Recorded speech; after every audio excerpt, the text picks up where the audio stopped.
Hello, Faves Nation. It's your guy, Fave, and I've got some genuinely great news for this Chicago Bears offensive line that I think a lot of people slept on over the holiday weekend. Because Ozzy Trapalo, the guy who is supposed to be Chicago's long-term answer at left tackle before a brutal injury derailed everything, is looking like he might be coming back a whole lot sooner than anybody expected. And that's not the only good news either, because there's a whole lot happening up front with this offensive line right now that Bears fans need to know about heading into training camp. Let's start with the big one, because this is the story that's got everybody buzzing. Ozzy Trapalo has been spotted back at the facility doing strength and conditioning work, and from everything coming out of that footage, he looks genuinely good. Now let's rewind for a second so you understand exactly why this matters so much. Trapalo was Chicago's second-round pick back in the 2025 draft out of Boston College, and even though he played the majority of his college career at right tackle, the Bears had a plan to convert him to the left side, the blind side, the most premium real estate on an offensive line. It took a while for that plan to actually come together. Braxton Jones opened the season as the starter, got benched, Theo Benedette stepped in for a stretch, and it wasn't until deep into the season that Trapalo finally got his opportunity, and once he got that shot, he ran with it. He held his own against genuinely elite competition too. His first real test at left tackle came against the Pittsburgh Steelers front, and he more than survived it. He also squared off against MAXX CROSBY earlier in the year, and again, held his own against one of the most disruptive edge rushers in this entire league. Fave's personal opinion, that is not a small accomplishment for a rookie making a positional switch on the fly in the middle of an NFL season. That's a young player showing real, legitimate growth against real competition, not just padding stats against backups.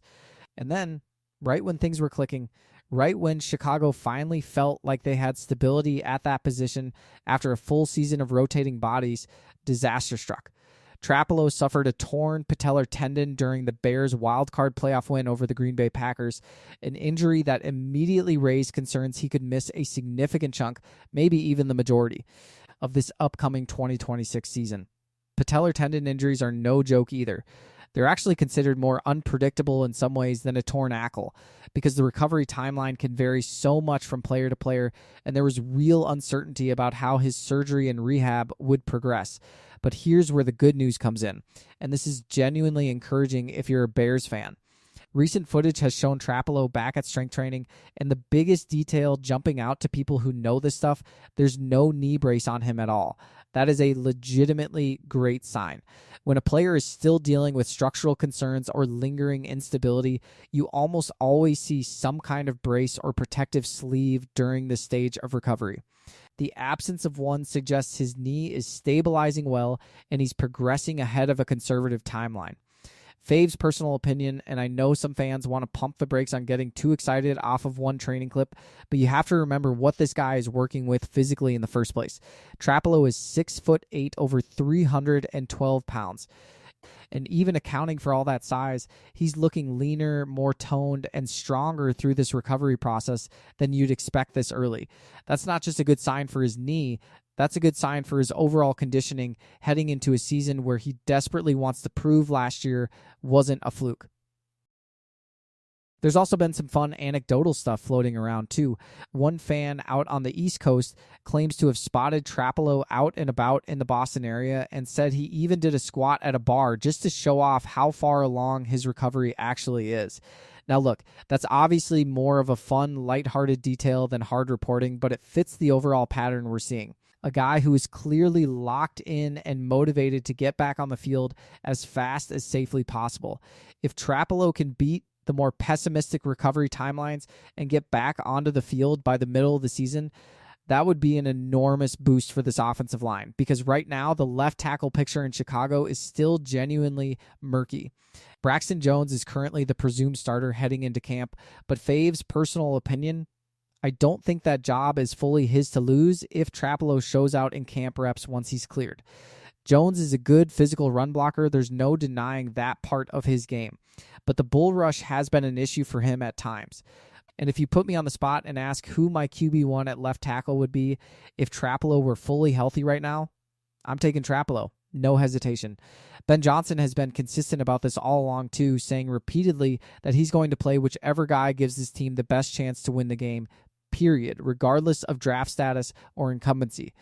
That competition is healthy for both players, and it should push Braxton Jones to work even harder this summer, especially knowing he's got real motivation of his own. Jones signed a contract worth around $10 million with incentives to stay in Chicago, and if he wants to actually earn all of that money and continue his NFL career at a high level, he knows he's got to bring his best football this training camp, competition or not. Now let's talk about the other half of this offensive line story, because it's not just about Trapalo's recovery. There's real, tangible momentum building across this entire unit heading into camp. A photo circulated recently showing several young Bears offensive linemen, Darnell Wright, Kieran Amegadjie, and Theo Benedette, all putting in work together this offseason with a very special mentor in their corner, 5-time Pro Bowl left tackle Terron Armstead. And this connection is not some random coincidence either. Fave's personal opinion, this is a direct byproduct of smart organizational planning by this coaching staff. Armstead built his Hall of Fame caliber career under offensive line coach Dan Rochar back when Rochar was running the show up front for the New Orleans Saints. Rochar has been completely open about how much respect he has for Armstead's game, going as far as calling him the standard by which he measures elite offensive line play. So when your own position coach has that kind of relationship and that kind of respect for one of the best pure technicians to ever play the position, of course you're going to funnel your young lineman down to learn directly from him. It's an incredible resource that a lot of teams simply don't have access to, and the Bears are taking full advantage of it. Let's start with Darnell Wright, because this guy is looking like the clear cornerstone of this offensive line heading into the future. Wright is coming off a second-team All-Pro season, which is an enormous accomplishment for a young right tackle still developing in this league. The Bears have already exercised his fifth-year option too, which tells you everything you need to know about how the front office views him. That's a signal of long-term commitment, and it also happens to be great value because it locks him in on a relatively team-friendly number while he's still just 24 years old. In the recent training photos, Wright is looking noticeably leaner and more athletic while still carrying the mass you need at that position, somewhere in that 6'5", 320-plus pound range, depending on which measurement you go with. Fave's personal opinion, that's exactly the profile Ben Johnson and this front office have prioritized across the entire roster. Guys who combine legitimate size with real functional athleticism instead of just being big bodies clogging up space. Then you've got Kieran Amegadjie, the former third-round pick, who's genuinely had a tough go of it early in his career. This is a young player who a lot of outside voices had already started writing off after a frustrating sophomore season, but the fact that he's out there putting in extra work with a mentor like Armstead this offseason tells you he hasn't given up on turning his career around. Fave's personal opinion, that's exactly the kind of mentality you want to see from a young player who's dealt with some rough patches. It would be easy for a guy in his position to just go through the motions heading into a contract year type of situation, but instead he's seeking out one of the best to ever do it and putting in the extra reps. That's a real positive sign, even if the results on the field still need to show up this coming season.